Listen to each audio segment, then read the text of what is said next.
एक बार ठाकुर जी श्यामा सखी बन करके गए।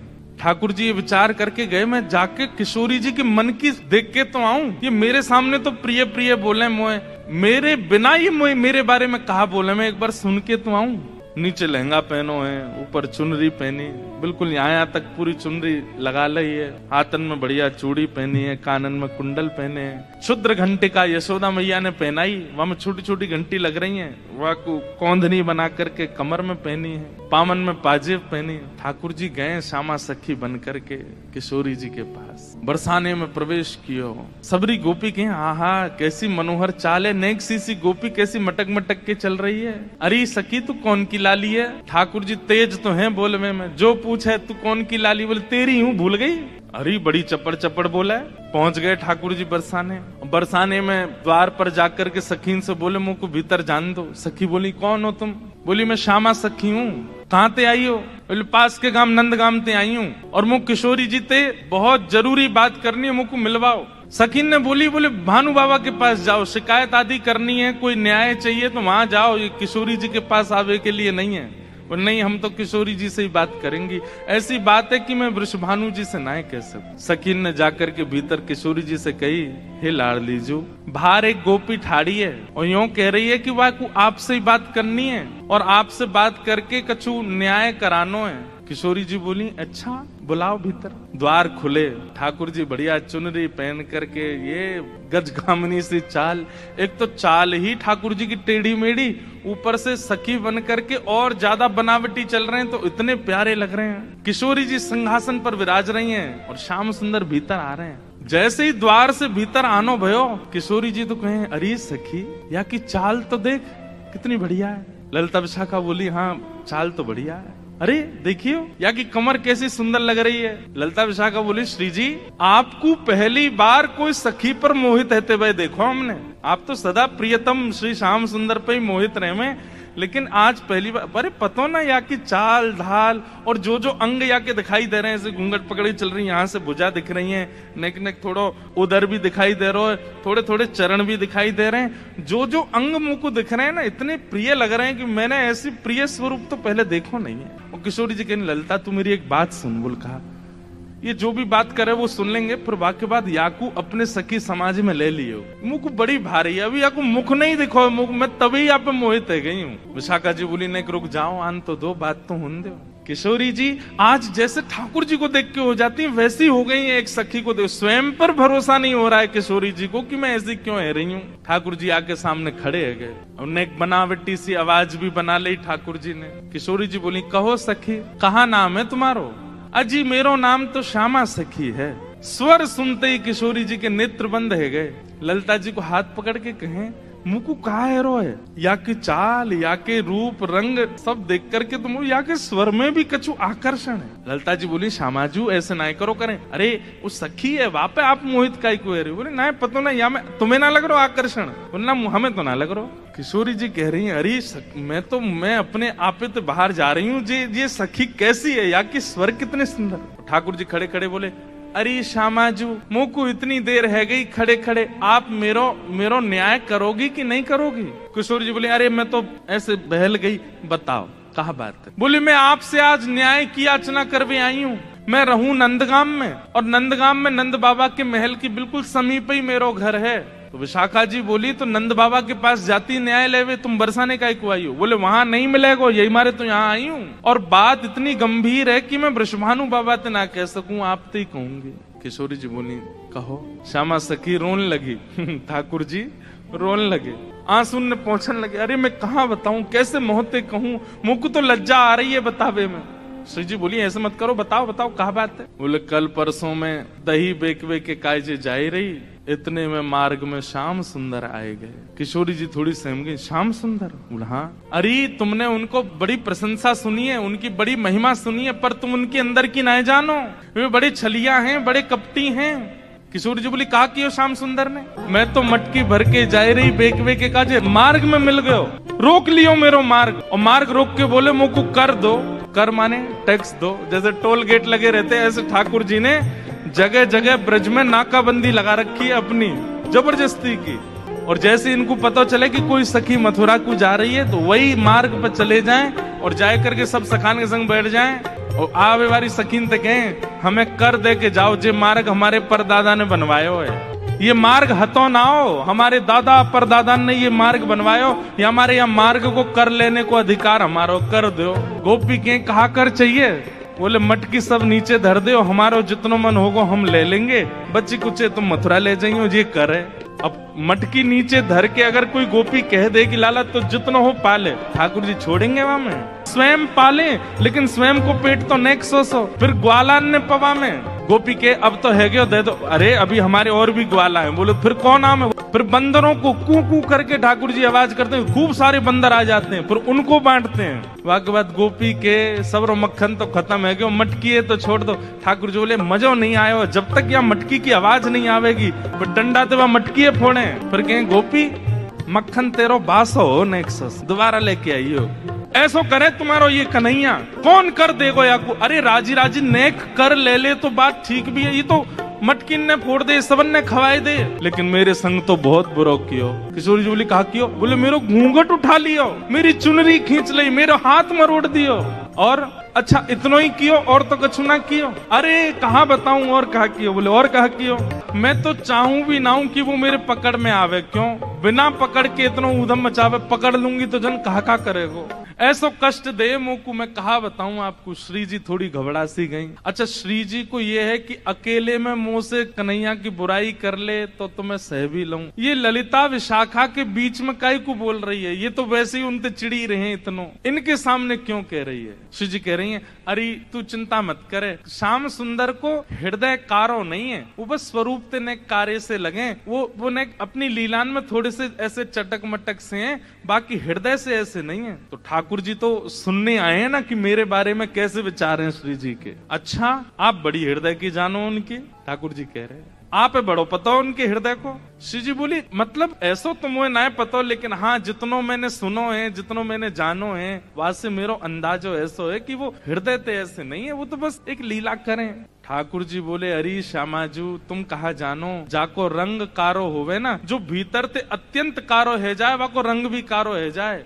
अब तो ठाकुर जी ऐसी ऐसी बुराई करने लगे अपनी ही कि श्री जी को न क्रोध आवे, और फिर इनके हृदय के भाव सुनू मैं। जाको हृदय बड़ो कारो रे ना, वाको रंग भी कारो है जाए। ये श्याम सुंदर केवल लीला नहीं करे, ये हृदय तो ही ऐसे हैं। मुझे तो ऐसा लगे जैसे जैसे आपने भौरो देखो है ना, श्री जी वो एक पुष्प पे बैठे है, वाको रस ले, फिर दूसरे पुष्प पे चलो जाए, वाको रस ले, और देखो भौरो भी कारो रे और एक कन्हैया भी कारो। जे एक को कभी नहीं रह सके, ये तो सबको है, कमर भी टेढ़ी, चाल भी टेढ़ी, मुख भी टेढ़ी, और मुझे तो ऐसा लगे यशोदा मैया गोरी, नंद बाबा गोरे जी, इनको छोड़ा ना है जी कहीं और ते आयो है। ठाकुर जी बड़ी बड़ी बुराई करने लगे अपनी ही किशोरी जी के सामने। थोड़ी देर तो किशोरी जी सुनती रही, और थोड़ी देर बाद किशोरी जी को क्रोध आया, अपने स्थान पे खड़ी है गई, बोले ए श्यामा सखी बहुत देर रह गई तो बोलते बोलते, अब एक नहीं सुनूंगी तो तेरी कितने मक्खन चुरा लिए, कितनी मटकी फोड़ दी तेरी। अरे ललता लेके आ भीतर तो याकू दे दे, यहाँ आ गई है रोवे के काजे, श्याम सुंदर की बुराई कर रही है, यहाँ पे खड़े है के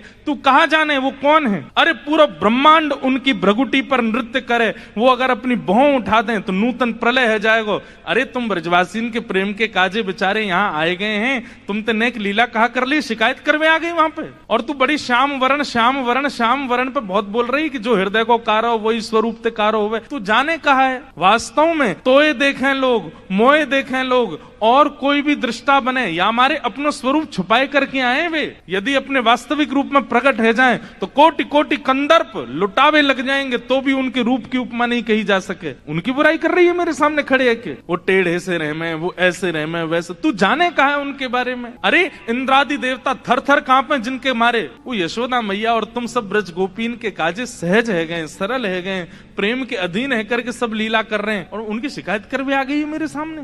ठाकुर जी सुन के बड़े खुश है रहे मनी मन। जैसे श्री जी ने शांत है जाए, ठाकुर जी फिर एक कोई बात बोल दे, फिर श्री बिल्कुल मत बोलियो, एक शब्द नहीं सुनूंगी श्याम सुंदर के लिए। ये पूरा ब्रह्मांड उनका स्वरूप है, उनके रोम में कोटि कोटि ब्रह्मांड लुढ़कते हैं। इस ब्रह्मांड पर कृपा करके, इस भूमि पर कृपा करके वो जन्म लेकर के नंद यशोदा के यहाँ आ गए, और तुम उनके महत्व को नहीं समझ रही हो। हो? अरे कोई ऊंची पदवी पर बैठो भयो, जब प्रेम के अधीन है जाए तो वो अपनी पदवी छोड़ करके कई बार आपके संग बैठ के पान लगे, आपकी थाली में बैठ के भोजन करने लगे। कोई आपकी थाली में भोजन कर रहा हो या को मतलब वो आपसे प्रेम बहुत करे। अरे सखी तू जाने ना है श्याम सुंदर को, तो साक्षात परमात्मा है वो। यदि तुम्हारे संग ये लीला कर रहे हैं तो अपने भाग्य मनाओ, अपने सौभाग्य मनाओ।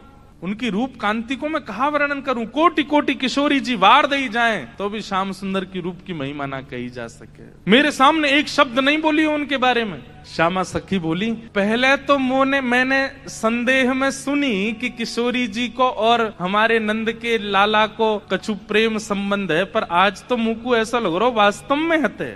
किशोरी जी बोली, नहीं नहीं ऐसी कोई बात नहीं है, ये तो सब तुमने ऐसी मन। नहीं नहीं नहीं, मुंह को तो लग रही है। आप इतनों कैसे जानो वाक्य बारे में, इतनों कैसे मानो वाक्य बारे में? किशोरी जी एक बात बताऊं? बोले हाँ। बोले मैं अकेली नहीं हूं शिकायत करवे वाली, ऐसी अनेक बैठी हैं। आपको ऐसा लग रहा है कि श्याम सुंदर तो केवल लीला कर रहे हैं, पर इस वक्त यही समय श्याम सुंदर कोई और सखी के संग भी ऐसी क्रिया कर रहे होंगे। वहां को मार्ग रोक रहे होंगे, वहां के हाथ पकड़ रहे होंगे, वहां की चुनरी उड़ा रहे होंगे, वहां की मटकी फोड़ होंगे। और नए विश्वास होवे तो आपको अगर बहुत प्रेम है तो आप श्याम सुंदर को पुकार के देख लो, यदि वो आ जाएं तो मैं मान जाऊंगी। आमेंगे ही नहीं। ठाकुर जी कह रहे हैं मैं तो सामने ही खड़ा हूं, मैं कैसे आऊंगा? किशोरी जी से कह रहे हैं ललिता विशाखा है भूल जाओ, बाकी सब बातें न भूल जाओ। आपको प्रेम है ना श्याम सुंदर से, मैं आपसे शर्त लगाए के कह रही हूं, आप पुकारो।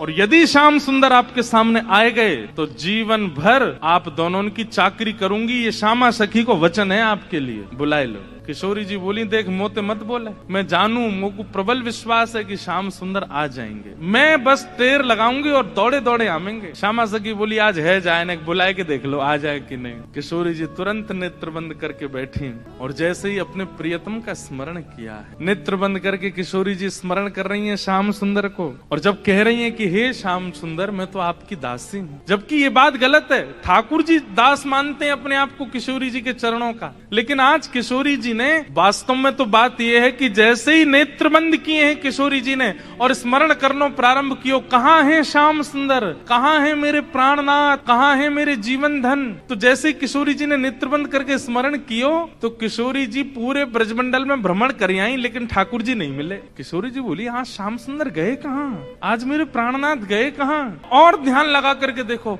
श्याम सुंदर किसी गिरी कुंज में तो नहीं बैठे, कहीं यमुना तट पे तो नहीं बैठे, कहीं दूर तो नहीं चले गए, दिख क्यों नहीं रहे हैं? और तभी किशोरी जी को ढूंढते ढूंढते ढूंढते दिखाई दियो बरसानो भवन। किशोरी जी कह रही है बरसानो भवन क्यों दिख रहा है? तभी किशोरी जी को दिखाई दियो अपनो ही निकुंज, ये मेरो निकुंज काई को दिखाई दे रहा है। अरे कहीं ऐसा तो नहीं श्याम सुंदर यहीं कहीं छुप करके बैठे हैं?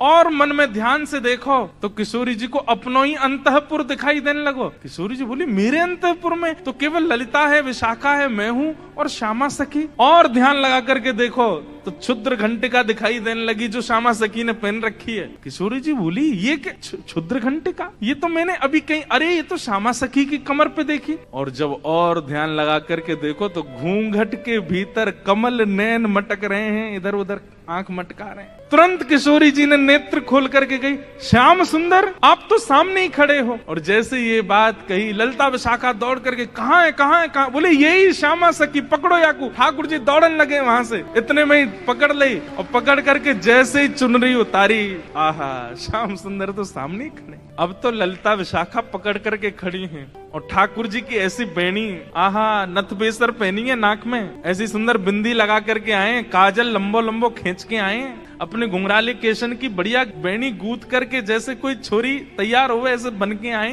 किशोरी जी बोली, पकड़ के रखो अब इनको, ने रज रज के देख तो लूं आज, हैं सामने आए के श्यामा सखी बन के अपनी बुराई कर रहे हो मुझे। अरे श्यामाजू मैं तो आपके हृदय की जानवे आयो कि आप मेरे बारे में कैसी विचारधारा रखो, मेरे बारे में आपके हृदय में कैसे भाव है। किशोरी जी बोली, तो कहा सुनो आपने कैसे भाव है?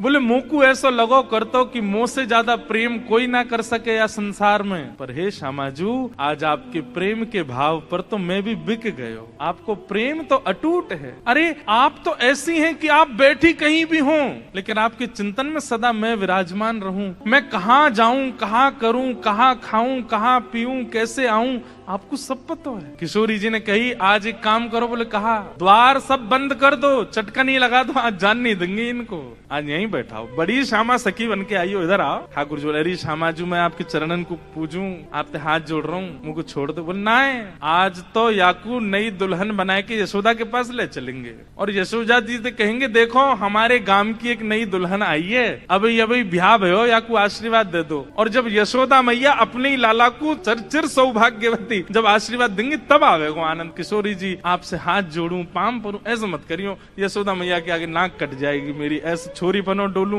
वो वैसी मेरे पीछे पड़ी रहे। ए लाला ने अपनी चाल सुधार, दूर ते ऐसा लगा कोई गजगामिनी छोरी आ रही है का, उन्हें पता चलेगी मैं लहंगा फरिया पहन के डोल रहा हूँ, बहुत बहुत नाराज, उनके सामने नहीं, आपके सामने आ सकूं ऐसे। किशोरी जी को इतना अच्छा लग रहा है कि आज श्याम सुंदर घबरा रहे हैं, इतना घबरा काहे करो, यहाँ पे बैठो, बगल में बैठा। सब सखी लाई किशोरी जी के बगल में ठाकुर जी को बैठाए दियो। अब श्री जी के मन में कौतिक आयो है, अरे ललता विशाखा, ठाकुर जी को हाथ पकड़ लियो, ठाकुर जी घबरा रहे हैं, जन कहा करेंगी, नेक्स्ट सामने तो आओ ललता विशाखा। दोनों सामने आ गई और बोली देखो हमेशा या सिंहासन पर प्रिया प्रियतम विराजमान हूं मैं, लेकिन आज दो दो प्रिया बैठी हैं, एक श्याम प्रिया एक गौर प्रिया। अब ये बताओ दोनों में सुंदर ज्यादा कौन लग रहा है, ये ज्यादा सुंदर लग रहे हैं या मैं ज्यादा सुंदर लग रही हूँ? लहंगा इनने भी पहनो, मैंने भी पहनी है, बेनी मैंने भी गुथी है, इनने भी गुथी है, माथे पे बिंदा मैंने भी लगाया, आंखन में काजल इनके भी मेरे भी, सब कुछ। अब तुम दोनों बताओ हम दोनों में सुंदर ज्यादा कौन लग रहा? श्याम सुंदर ऐसे रो मत, मुस्कुराओ, कछु कर थोड़ी नहीं हूं मैं। ठाकुर जी मुस्कुराने लगे, अरे ललता बताए दे आज सुंदर कौन है। ललता विशाखा अंदर ही अंदर रो रही हैं और अंदर ही अंदर, क्योंकि किशोरी जी ने ये क्रम शुरू किया तो किशोरी जी को कम देख रही है, ठाकुर जी को ज्यादा देख रही है, क्योंकि किशोरी जी नहीं तो ये खेल शुरू करवाया, बताओ दोनों में सुंदर कौन। उनसे क्या कहें, ठाकुर जी को देखती हैं और देखते देखते देखते अश्रु भराते हैं नेत्रों में। बोले आप ही बताओ ना क्या करें, दोनों ही समान लग रहे हो हमको, दोनों ही एक जैसे लग रहे हो, दोनों में ये न्याय करना बड़ा मुश्किल है। ठाकुर जी आप ही कछु संकेत करो, क्या बताएं। जैसे ठाकुर जी ने देखी ललिता विशाखा बड़ी परेशान हो गई हैं, तो पहले ठाकुर जी नेत्र बंद कर लिए और नेत्र बंद करके मानो ऐसे करके बैठ गए। बोले कि अगर तुमने इनको श्रेष्ठ बतायो तो फिर याद रखियो, तुम बच के दिखाइयो मोते। ललिता विशाखा सोच रही भाई जीनो तो हमें श्री जी के संग है, और श्री जी की अगर हम प्रशंसा कर देंगे तो ठाकुर जी नहीं छोड़े, ठाकुर जी की कर देंगे तो फिर श्री जी कहेंगे अच्छा जाओ नंदगाम में बोरिया बिस्तर लेके जाओ, वहीं रहो, यहाँ नहीं रहना। अंत में ठाकुर जी से कहने लगी, बोले बताओ तो क्या करना है। अंत में ठाकुर जी को दया आ गई, दया आके ठाकुर जी ने ऐसे इशारा किया, बोले इन्हीं की बताओ, बेसर इन्हीं की अच्छी है। बोले मेरी प्रशंसा कर दोगे मुझे सुख नहीं मिलेगा, इनकी प्रशंसा करोगे ये राजी भी आ जाएंगी, मुझे भी सुख मिले। और ललिता विशाखा बोली कछु नेक सरस, ये नहीं स्पष्ट बोला कि श्री जी की बेसर, श्री जी को श्रृंगार ज्यादा सुंदर है, क्या कह रही है? बोले हे नंद नंदन हमें क्षमा करियो, कछु नेक सरस लली की बेस, आपसे नेक ज्यादा नहीं, नेक सुंदर हमारी श्यामा जी लग रही। और ये बात कहते ही ठाकुर जी सिंहासन से नीचे आ गए कि अरे जय हो हमारी श्यामा जी की जय हो, हमारी लाडली जी की जय हो, हमारी वृषभानु दुलारी की जय हो। सब जय जयकार करने लगे। किशोरी जी बड़ी आनंदित है गई, लेकिन मनी मन सोचने लगी अरे ललता तेने गलत कियो, ठाकुर जी ज्यादा सुंदर लग रहे हैं। अब ललता जी बोले अब ये लो, ये अलग लड़ाई होगी, अब ये यूं लड़ेंगे कि तुमने मेरी काई को कह दी, तेने देखी ना, देख कैसी बेसर पहन के आए, देख कैसी भौं लग रही है, तेने गलती कर दी, मेरी प्रशंसा इन्हीं की करनी तो है, आप कह रही हो तो यही सुंदर, अच्छा तो या को मतलब तेने वास्तव में ना कही, अब इनके पक्ष में चली गई।